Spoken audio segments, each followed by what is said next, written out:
오늘 로마서 3장 9절부터 20절의 내용을 봤어요. 우리가 토요일하고 주일날 내용을 보지 못했습니다. 좀 짤막하게 먼저 볼게요. 토요일 날은 2장 17절부터 29절의 말씀이에요.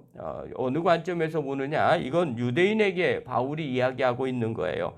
17절에 시작을 이렇게 해요. 유대인이라고 불리는 내가 율법을 의지하며 하나님을 자랑하며 이렇게 얘기해요. 그러니까 유대인이라고 불리는 내가라고 분명하게 상대방을 지목을 하고 있어요. 그러니까 유대인들이 율법을 그렇게 자랑하면서 이제 그 내용이 뭐냐면 정작 행하지 않으면 무슨 소용이 있느냐. 그러니까 자랑은 우리가 율법을 받은 민족이다. 모세의 자손이다. 이걸 되게 강조를 하는 거예요. 유대인들이요. 그러니까 그거 받으면서 자랑하면서 행하지 않는데 무슨 소용이 있느냐. 율법대로 살지 않는데 무슨 의미가 있느냐. 그 얘기를 유대인들에게 얘기해 줘요. 또 유대인들이 뭘 자랑하냐면 나면서부터 할례 받은 것을 또 자랑을 해요. 그 할례라는 건 하나님의 구원받은 백성이라는 징표를 그들이 이야기를 하는 건데, 그러니까 로마서 율법을 받은 그거에 대한 이야기를 하고 바로 이어서 할례에 대한 이야기를 바울이 또 로마 유대인들에게 이야기를 해요. 내가 율법을 행하면 할례가 유익하나 만일 율법을 범하면 내 할례는 무할례가 되느니라. 이렇게 이야기해요. 그러니까 할례가 왜 중요한 줄 아느냐? 이 말씀대로 살아야 할례가 중요한 거지. 말씀대로도 안 살면서 할례 받았다고 그게 뭐가 유익하겠느냐? 말씀대로 안 살고 나 할례 받았어요. 그렇다고 구원받느냐? 아니라는 거죠. 그것은 내가 믿어야만 말씀대로 살고 의인이 돼야만 할례가 유익한 거라는 거예요. 이거는 세례하고 비슷합니다.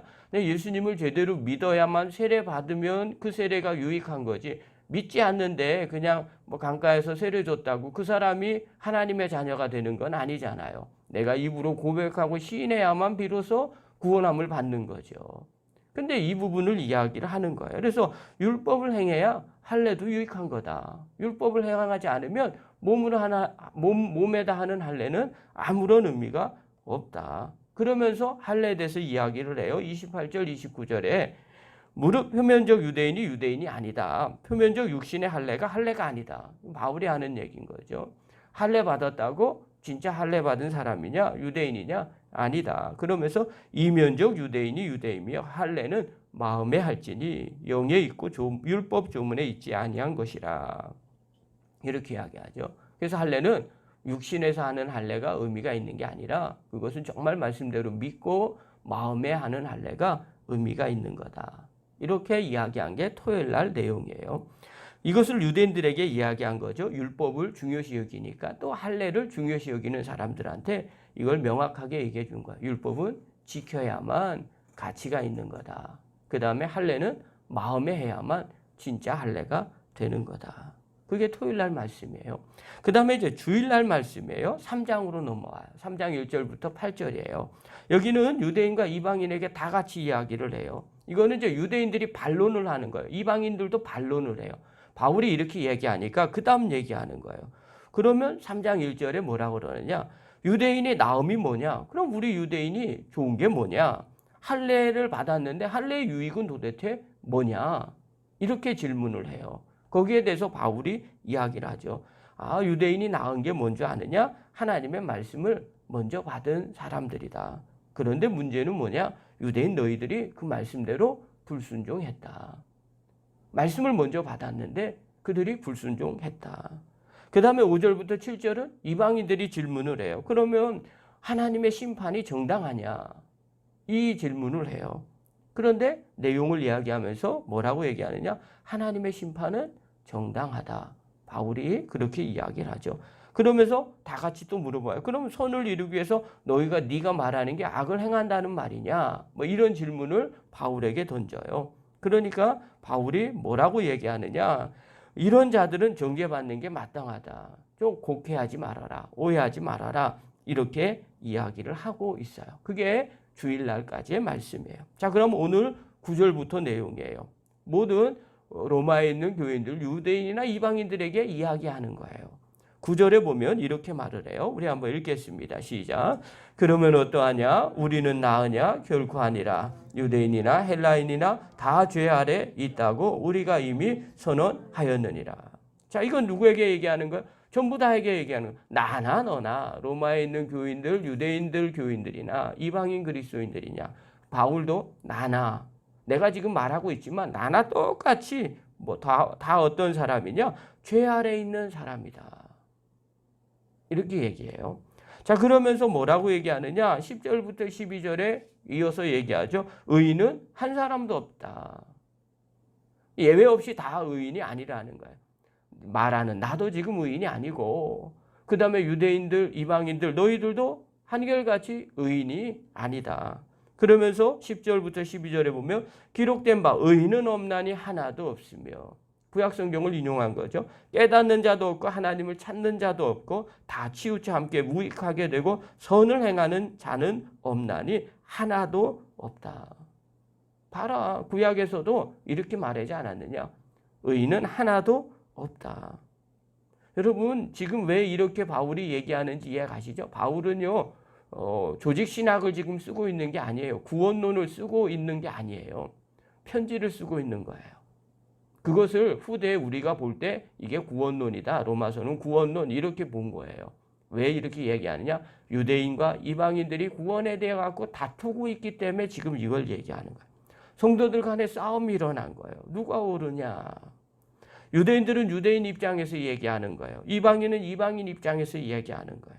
근데 바울은 뭐라고 얘기하느냐? 성경을 봐라. 의로운 사람이 도대체 누가 있느냐? 그런데 무슨 싸움을 하고 있느냐? 나나 너희들이나 전부 다 똑같이 다 죄인이다. 성경에서도 죄인이라고 말하지 않느냐. 한 사람도 의인이 없다. 그러면서 13절에 구체적으로 죄성을 연 거예요. 봐라. 그들의 목구멍은 열린 무덤이요. 그 혀로는 속임을 일삼으며 그 입술에는 독사의 독이 있고.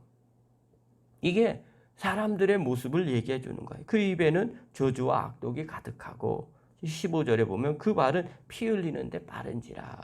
16절에 파멸과 고생이 그 길에 있어. 17절에 평강의 길을 알지 못하였고 18절에는 그들의 눈앞에 하나님을 두려움이 없느니라. 이것이 우리들의 모습 아니냐. 죄를 짓는 사람들의 모습이 아니냐. 그런데 무슨 의인인 체 하면서 지금 싸우고 있느냐. 그러면서 계속 얘기하죠. 성경을 봐라. 이 성경은 구약 성경을 말하고 있는 거예요. 바울 당시까지는 신학이 완성되지가 않았거든요. 그래서 토라라고 얘기하는 구약 성경이에요. 성경은 율법은 뭐라고 얘기하고 있느냐. 모든 사람들은 다 죄인이라고 말하고 있지 않느냐. 그러면 율법은 도대체 뭡니까? 19절부터 20절에 율법은 이렇게 우리에게 말해주고 있다. 19절부터 20절 읽겠습니다. 시작. 우리가 알거니와 무릇 율법이 말하는 바는 율법 아래 있는 자들에게 말하는 것이니 이는 모든 입을 막고 온 세상으로 하나님의 심판 아래 있게 하려 함이라. 그러므로 율법의 행위로 그의 앞에 의롭다 하심을 얻을 육체가 없나니 율법으로는 죄를 깨달음이니라. 맨 마지막 절에 뭐라고 얘기해요? 율법은 율법 아래 있는 사람들에게 얘기한다는 거예요. 그런데 율법의 행위로는 그의 앞에 의롭다 하심을 얻을 육체가 한 사람도 없다는 거예요. 그럼 율법은 뭐 하는 거예요? 율법으로는 죄를 깨닫는다는 거예요. 우리가 율법을 갖고 알고 있다? 그거 갖고 내가 의인이 된다? 그게 아니라는 거예요. 율법은 모든 사람이 다 죄인이라고 선언한다는 거예요. 율법을 통해서 내가 죄인이구나라는 걸 깨닫게 된다는 거예요. 그런데 뭘 싸우고 뭘 다투고 있느냐는 거예요. 뭘 그렇게 의인인 채 하고 있느냐 이렇게 얘기하는 거예요. 그러니까 사실 로마서가 그렇게 어려운 게 아니죠. 골치 아프게 보니까 한 단어 한 단어를 보니까 그렇게 보이는 것뿐이에요. 자, 그렇다면 오늘 바울의 입장에서 뭘 말해주고 있는 거예요? 오늘 우리에게도 무슨 말씀을 하고 있는 거예요? 이건 다른 게 아니에요. 말씀을 듣는 게 아니라 행할 때 능력이 된다는 거예요. 우리가 신앙생활할 때 이 부분을 꼭 점검하셔야 돼요. 우리가 인터넷, 유튜브 온갖 성경에 대한 지식을 너무 많이 알고 있어요. 그런데 문제는 영성이 없어요. 그렇게 살지를 못해요. 그게 문제예요. 로마 교회나 우리나 별반 다른 게 없죠. 마치 우리는 많이 아는 게 믿음이 되게 좋은 것처럼 착각할 때가 있더라는 거예요. 그러므로 항상 기억하십시오. 말씀을 듣는데 능력이 있는 게 아니에요. 내가 뭘 봤는데 깨달았어요. 그게 능력이 아니에요. 그 말씀대로 내가 살아내는 게 능력이에요. 할례도 마찬가지죠. 몸에 하는 것이 중요한 게 아니라 마음에 하는 게 중요한 거예요.